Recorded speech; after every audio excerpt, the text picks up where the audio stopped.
ரோமன்சம் படம் பார்த்ததுக்கு அப்புறமே டைரக்டர் ஜித்து மாதவன் அவரோட அடுத்த படத்தை எப்போ கிரியேட் பண்ணுவார்னு எல்லாருமே வெயிட் பண்ண ஆரம்பிச்சிட்டாங்க. ஏன்னா ரோமன்சம் எந்த மாதிரியான ஒரு பிளாக் பஸ்டர் படம் நம்ம எல்லாருக்குமே தெரியும். அப்போதான் ஒரு நியூஸ் வந்துச்சு, ஜித்து மாதவனும் ஃபகத் ஃபாசிலும் சேர்ந்து அடுத்த படம் பண்ணுறாங்கன்ட்டு. என்னது இந்த காம்பினேஷனில் ஒரு படமா? ஏன்னா நம்ம ஜித்து மாதவனோட ரைட்டிங் டைரக்ஷன் எப்படி இருக்குன்னு ரோமன்சம்லேயே பார்த்துருக்கோம். ஜித்து மாதவன் மாதிரி ஒரு டிரெக்டர் ஃபகத் ஃபாசில் மாதிரி ஒரு ஆக்டர் கூட கொலாபரேட் பண்ணும்போது எந்த மாதிரி படம் வரும்ன்ட்டு அப்போவே ஆவேசத்துக்கு மேலே ஒரு எக்ஸ்பெக்டேஷன் கிரியேட் ஆயிடுச்சு. ஆவேசம் படத்தோட ஸ்டோரி லைன் சிம்பிள் தான். என்னன்னு பார்த்தீங்கன்னா, ஒரு 3 பசங்க கேரளாலேருந்து கிளம்பி பெங்களூருக்கு காலேஜுக்கு ஜாயின் பண்ண வராங்க. காலேஜில் சீனியர்ஸ்க்கும் இவங்களுக்கும் சின்ன பிரச்சனை வருது. இந்த 3 பசங்க திருப்பி சீனியர்ஸை எப்படி ரிவெஞ்ச் எடுக்கிறாங்கன்றது தான் ஸ்டோரி லைன். இந்த கனெக்ட் நோட் பண்ணிங்களா? ஆவேசம் படத்தில் 3 பேர் கேரளாலேருந்து கிளம்பி பெங்களூர் வராங்க. வருஷங்களுக்கு சேஷம் படத்தில் 2 பேர் கிளம்பி சென்னைக்கு போகிறாங்க. அப்புறம் பிரேமலு படத்தில் பார்த்தீங்கன்னா கேரளாலேருந்து கிளம்பி ஹைதராபாத் போகிறாங்க. மஞ்சுமல் பாய்ஸில் பார்த்தீங்கன்னா ஒரு கேங்கு மஞ்சுமல்லேருந்து கிளம்பி கொடைக்கானல் போகிறாங்க. ஸோ இந்த ரீசெண்டாக ரிலீஸ் ஆன 4 படமே பார்த்தீங்கன்னா ஒரு ட்ராவல் பேஸில் தான் இருந்திருக்கு. கேரளாலேருந்து கிளம்பி வேறு ஸ்டேட்டுக்கு போயிடுற மாதிரி இருந்திருக்கு. கம்மிங் பேக் டு ஆவேசம், ஃபர்ஸ்ட் ஹாஃப் பார்த்தீங்கன்னா ஃபுல்லாக பவர் பேக்ட் காமெடியாக இருந்துச்சு. எல்லா சீனுமே காமெடி தாறுமாறாக ஒர்க் அவுட் ஆயிருந்துச்சு. அந்த 3 பசங்களும் சூப்பராக பண்ணியிருந்தாங்க. அந்த 3 பசங்களில் ஒரு பையனோட ஆட்டிடியூட் எப்படி இருக்குன்னு பார்த்தீங்கன்னா, ரோமன்சம்ல அர்ஜுன் வசேகன் சிரிச்சிட்டு தலையாட்டிட்டு போவார். அதே மாதிரி இந்த பையனும் பண்ணுறான். இந்த மாதிரி சின்ன சின்ன விஷயம்னா ஜித்து மாதவன் ரோமன்சம்லேருந்து இங்கே கனெக்ட் பண்ணுறாரு. அதே மாதிரி ஜாக்கெட் மேட்ரு ஒன்று இருக்குது. அது என்னன்னு பார்த்தீங்கன்னா, அம்பன் ஒரு கேரக்டர் படம் ஃபுல்லாக ஒரு ஜாக்கெட்டுக்கு இம்பார்ட்டன்ஸ் கொடுத்து காமிச்சிருப்பாங்க. அதே மாதிரி ரோமன்சம்லையும் பார்த்தீங்கன்னா ஒரு கேரக்டர் எப்போ பார்த்தாலும் ஜாக்கெட் போட்டுகிட்டே இருக்கும். இதில் என்ன ஸ்பெஷல்னு பார்த்தீங்கன்னா, நம்ம நார்மலாக ஒரு லெதர் ஜாக்கெட் வண்டியில் போகும்போது இல்லை பைக் ரைட் பண்ணும்போது போட்டுருந்தா பெருசாக தெரியாது. ஆனால் அதுவே ஒருத்தவங்க சண்டைக்கு போகும்போது போட்டு போனால் எப்படி இருக்கும்? இந்த மாதிரி விஷயம்லாம் படத்தில் நல்லாவே ஒர்க் அவுட் ஆயிருக்கு. படத்தில் அம்பன் கேரக்டர் சண்டைக்கெலாம் போகும்போது அந்த ஜாக்கெட் போட்டு தான் போவான். அது ஏன்னா சண்டையில் மேபி அடி அதிகமாக விழாமல் இருக்கிறதுக்கு கூட இருக்கலாம். ஃபர்ஸ்ட் ஆஃப் குறைய சொல்ல முடியாதுங்க. வேறு லெவலில் காமெடி ஒர்க் அவுட் ஆயிருந்துச்சு, வேறு லெவலில் கொண்டு போயிருந்தாங்க. பட் செகண்ட் ஹாஃபும் அப்படி இருந்துச்சான்னு கேட்டிங்கன்னா,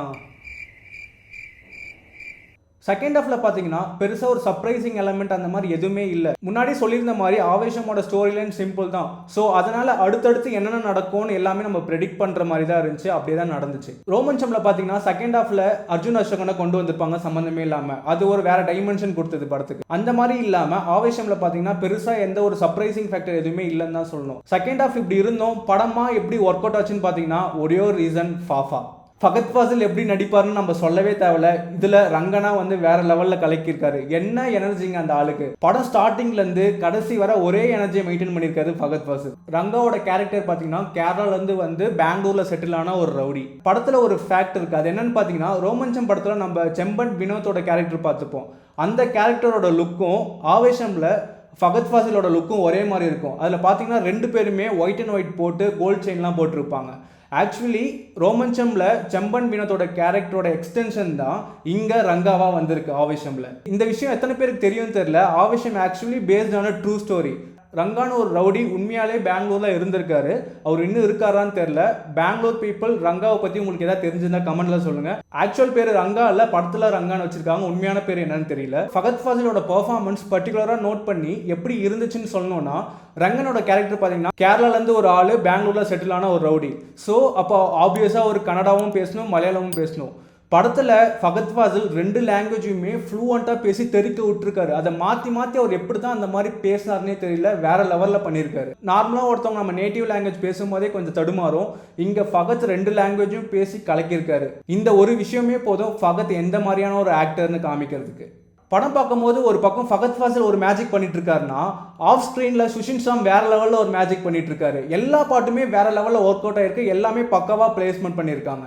லாஸ்ட் இயர் அனிருத் பார்த்தீங்கன்னா அவர் போட்ட எல்லா ஆல்பமே வேற லெவலில் இட்டு. ஜெயிலர்லேருந்து ஆரம்பிச்சு லியோ ஜவான் வரைக்கும். இந்த வருஷம் சுஷின் ஷாமுக்கு அதே மாதிரி அமையும்னு நினைக்கிறேன். மஞ்சுமல் பாய்ஸ் தொடர்ந்து ஆவேசம் இப்போ வேற லெவலில் ஹிட் ஆயிருக்கு. படத்தில் இன்னொரு பெரிய டிராபேக் என்னன்னு பார்த்தீங்கன்னா, இலுமினாட்டி சாங்கை எடுத்துட்டாங்க. படத்தில் இலுமினாட்டி சாங்கே இல்லை. அந்த சீக்வன்ஸில் மட்டும் இலுமினாட்டி சாங்கை பிளேஸ் பண்ணியிருந்தாங்கன்னா அந்த சீக்வன்ஸே வேற லெவலில் ஹைப் ஆகியிருந்திருக்கும். ஆடியன்ஸ் வேற லெவலில் கிரேஸாக போயிருந்திருப்பாங்க. அந்த சீனில் அந்த சாங்கை எடுத்தது அந்த சீக்வன்ஸையே டல் ஆக்கிடுச்சுன்னு தான் சொல்லணும். ஜித்து மாதவன் எந்த அளவுக்கு ரைட்டிங்கில் சின்ன சின்ன விஷயம்லாம் நோட் பண்ணி ஒர்க் பண்ணியிருக்காருன்னு பார்த்தீங்கன்னா, பொதுவாக வேற ஊர்லேருந்து பெங்களூருக்கு படிக்க வந்தவங்க இல்லை ஒர்க் பண்ண வந்தவங்க அவங்கள நோட் பண்ணிங்கன்னா அவங்களுக்கு கொஞ்சம் கொஞ்சம் கன்னடா வேர்ட்ஸ்லாம் தெரியும். ஃபார் எக்ஸாம்பிள் S2 சாக்கு அந்த மாதிரி. படத்தில் ஒரு சீன் வருதுங்க. அது என்னன்னு பார்த்தீங்கன்னா, லென்த்தியான டைலாகை ஃபுல்லாக மலையாளத்தில் பேசுகிறான். பேசி முடிச்சுட்டு கடைசியாக அஸ்டேன்னு முடிக்கிறான். அஸ்டேனா கன்னடாவில் அவ்வளோதான் அர்த்தம். இந்த மாதிரி சின்ன சின்ன விஷயம்லாம் ஜித்து மாதவன் ரைட்டிங்லேயே ஒர்க் அவுட் பண்ணது நல்லாவே இருந்துச்சு. இந்த மாதிரி விஷயம்லாம் ஆட் பண்ணும்போது கேரக்டருக்கான ஜஸ்டிஃபிகேஷன் நல்லாவே கிடைக்குது. அம்பன் கேரக்டருக்கு ஸ்பெஷல் மென்ஷன் கொடுத்தே ஆகணும். ஃபகத் ஃபாசிலுக்கு அப்புறம் எனக்கு பிடிச்ச கேரக்டர் அம்பனோட கேரக்டர் தான். நம்ம லைஃப்ல என்னதான் காசு பணம் சம்பாதிச்சிருந்தாலுமே அம்பன் மாதிரி ஒரு கேரக்டர் நம்ம கூட இருந்தா போதுங்க, லைஃப்ல வேற எதுவுமே தேவையில்லை.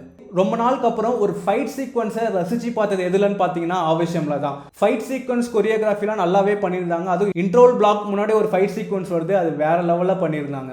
அதே மாதிரி ஆவேஷம் படத்தில் interval block one of the best interval பிளாக்னே சொல்லலாம், நல்லாவே பண்ணியிருந்தாங்க. ஓவராலாக ஆவேஷம் எந்த மாதிரியான ஒரு படம்னா ஒரு காமெடி கேங்ஸ்டர் படம். நம்ம தமிழில் ஜிகிர் தண்டா பார்த்துருப்போம், அந்த மாதிரியான ஒரு பேட்டர்னே சொல்லலாம். ஆவேஷம் படம் உங்களுக்கு பிடிச்சிருந்தா சேனலை மறக்காமல் சப்ஸ்கிரைப் பண்ணிடுங்க. படம் பார்க்கலையா பரவாயில்ல, நீங்களும் சப்ஸ்கிரைப் பண்ணிடுங்க.